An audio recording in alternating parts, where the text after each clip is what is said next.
This is a piece of 6061 T6 aluminum, and I have to put a 90-degree bend in it, and you know, it's pretty rigid. It's surprising. It's not so much sheet metal at this point. Some people even call this is 1/8 inch stock. Some people call that plate, but harder in heck to bend.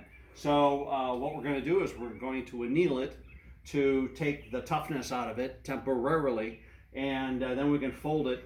What's nice about the 6061 T6 is it air hardens. So after the bend is over, it will harden again, and the bend will now be permanent.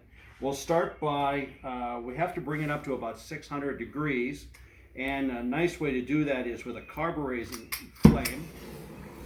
No oxygen in this flame, and you'll watch as I put it down, it lays carbon on the aluminum very clearly. That's called a carburizing flame. Now that I've got a nice thick layer of carbon on it, I'm going to add my oxygen to the torch,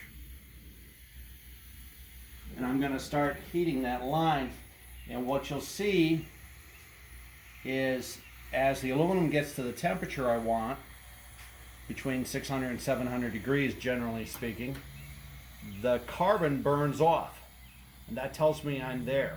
That tells me I'm in the temperature I want. Let me come down here to your end again. See that white spot? There they go. That's the carbon burning off, meaning I've achieved the temperature that I wanted to anneal it.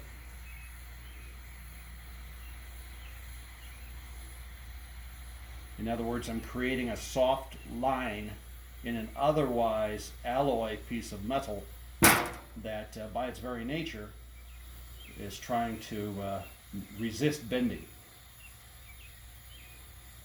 Got to be careful to always move the torch, or you'll simply turn your aluminum into a puddle.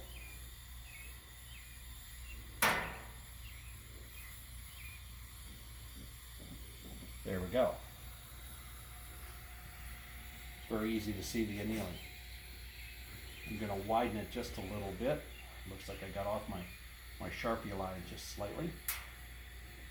That's good enough. All right. Okay, we just finished clamping it up here in our sheet metal brake. This is a real cheapy one that I've added some ribs to and stuff to try and stiffen, but it'll do the job. And then I can bring it up. Like I said, 6061 T6. T6, it's my understanding, means it's air hardened instead of chemically hardened. It's more rigid than most people think. Even in a size as thin as this is 1/8 inch. It's a bear to try and bend, and you won't bend it unless you anneal it. There you go. And now you know how.